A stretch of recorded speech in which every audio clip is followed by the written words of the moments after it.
Okay, so throughout my life, I've noticed a pattern of things. I've noticed a pattern of behavior when people are speaking. Now, what you'll notice is that there's a huge difference between the people who have spoken in front of an audience. Now, whether that may be on a stage, or even in front of 5 or 6 of your friends, or just a couple of strangers at a party. And I started to notice these tendencies of people who could speak, who could articulate really, really well. They have a few things in common. So, a big one that when we're talking about how to speak so that people will listen is in tone. A lot of the time, it's not what you say, but it's how you say it.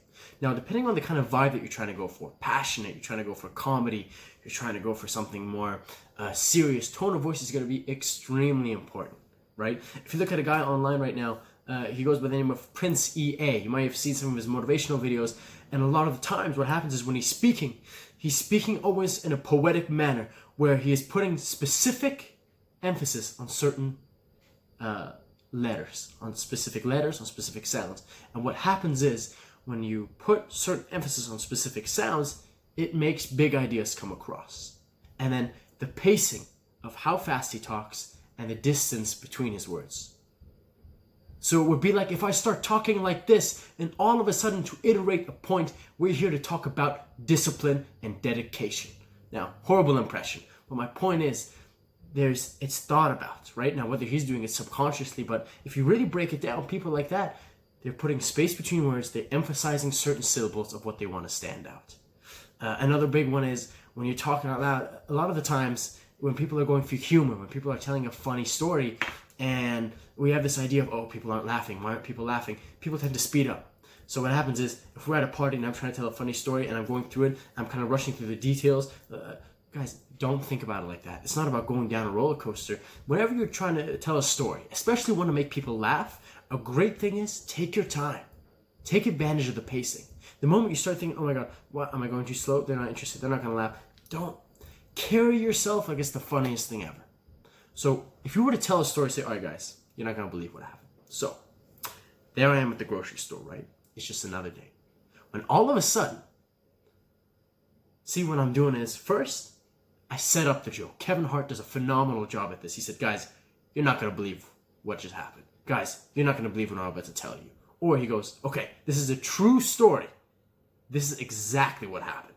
You see that? The pacing between my words, the way I waited on some words, even my hand gestures. I know we're talking about tone right now, but how I'm really emphasizing certain things. And I'm giving you a little bit of a hook. Either, guys, you're not going to believe what happened to me. Or, this is the craziest thing. Or, true story. And then you jump into it.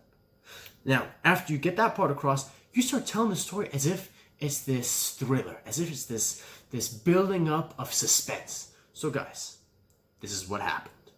You never want to overtalk to the point where a person's like, man, they're just talking as fast as they can. No. You want to start slowly feeding them. Here's another word, as if you're cluing them in on a detective case, but you're giving it slowly by slow. Just to add on that, last point I'm going to make on pacing yourself is, a lot of the time when you want to build tension, you want to get people to lean into what you're about to say, pause, give it some room to breathe. You'll see stand-up comedians at the high level, they do this all the time. Just go back to Kevin Hart real quick. There's a clip of Kevin Hart at 19 years old doing stand-up comedy, and you can find it on YouTube, and he's talking, and what happens is, he says a joke, people start laughing, but while they're laughing, he starts talking. And actually, because he gets back to talking so quick, people want to stop from laughing so they can hear what he's saying. Otherwise, the laughter starts to drown out his voice. Whereas when you see Kevin Hart now, you see Dave Chappelle now, when they say something, they wait. And there's actually them waiting, this comedic silence, that's what's giving them this, that's what even makes it funnier. Because he says something so ridiculous, whoever it may be, that you need a second to process. Right? So maybe it'll be like, a guy, might say something like, so I was playing tag with my hamster the other day, and just wait. And even if that's not funny, just the waiting, you'll go, what did you just do? Okay. And for whatever reason, it's just this thing of when you wait, people, they're like, tell me more. What else happened? So why should I care? Like what happened with your hamster? Right?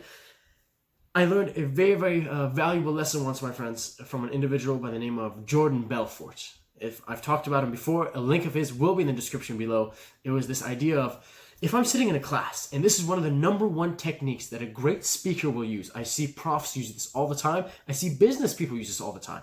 If I'm sitting there, if I'm a prof, if I want to get your attention, what I'm going to do is I'm going to start to raise my voice in hopes that everybody will start to look at me. But if I want to really gain your attention, I'm going to start to whisper. Because when I start to speak quietly, our brains are indirectly communicating each other. Your brain is going, whoa, why is he whispering? Is he saying something that I'm not supposed to hear?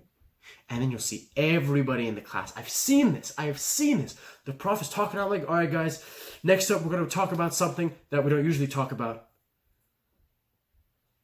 The story of why it happened. And as soon as the prof says something like that, I swear to you, look around the room. Everybody who was leaning back, because he's shouting, right? You're leaning back, you're listening to the lecture, and all of a sudden they start whispering, and you can't hear them. And you see everybody go. Everybody starts leaning on, like, what is he about to say? Why is he whispering? It is such a powerful tool, my friends. That's why monotone is an absolute killer. It's hard, but with enough practice, with enough work, you can be able to go around it. That when you are delivering a speech, that certain points you make your voice louder, certain points you bring down your tone of voice, depending on what you're about to say. Because oftentimes, not only is it like a secret, but it's almost more genuine. It's almost like I'm speaking from the heart right now. And I'm just speaking to you, whoever's watching this. I just want to let you know, I appreciate you. I thank you for being here. Right? Just something so similar like that. It's a lot different for me than just to say it out loud like this. Maybe they get me to the same destination, but different methods. So we talked about hooking up your sentence, saying something like, you're never going to believe this, going into it. We talked about pacing. We talked about emphasizing certain syllables. And then one of the last things I want to say about this topic of how to speak so that people will want to listen is being careful of the eye contact that you make.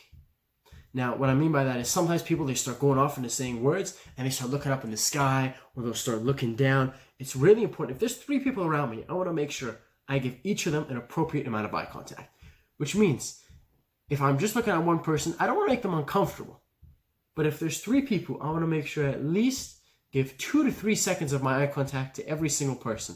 So it really feels like I'm talking to you as opposed to at you. Super small things, but again, make a huge difference. Aside from just talking, guys, a big thing is in this title, if you read it, how to speak so that people want to listen, is the first thing that people will see is your body language. So before we even get to any of the talking, it's about, does this person look open? Are his hand gestures inviting? Are they expressive? Are they confident? There's a huge difference between me coming over and saying, hey, what's up, everybody? Welcome to this video. Like this. And me saying, all right, guys, so we're going to talk about how to speak so people want to, first of all, get my hand away from my mouth, right? People can't hear me. Second of all, this is a closing signal, whether the person realizes it or not. This is saying either 2 things. Either I'm cold or I feel a little uncomfortable. I see people do this all the time. Another one too is, instead of doing this with your arms, when people are standing, they'll put one leg in front of the other like this. I guarantee you, it's not a conscious thought, but it's a habit that you do it. And what you're doing is you're indirectly closing off your body. You're thinking, okay, guys, like, just don't notice my insecurities. This is what I'm going to talk about, and this is what's happening. So just be aware of those things that carry yourself like you have something to say. I'm going to repeat that one more time. Carry yourself like you have something to say. Let your body language be a signal to everyone around you, like, yo, guys, you're not going to believe what happened.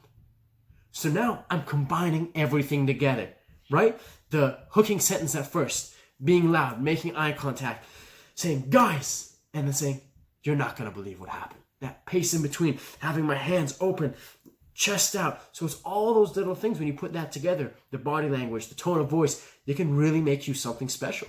So next time, guys, you go and your supervisor is speaking in front of a meeting, or your prof in class is saying something, or your teacher, or even maybe like your parent, just look at their body language.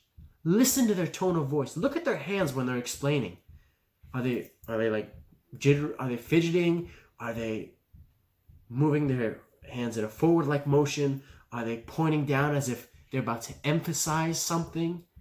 So really, guys, pay attention to those little things. The little things that other people don't pay attention to.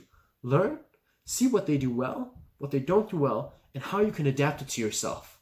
The things that they're doing that you can incorporate to yourself, so that when you go out there, when you speak, people will want to listen. My name is Daniel, guys. This is Daniel Teaches. If you enjoyed any of this stuff, please hit the subscribe button down below.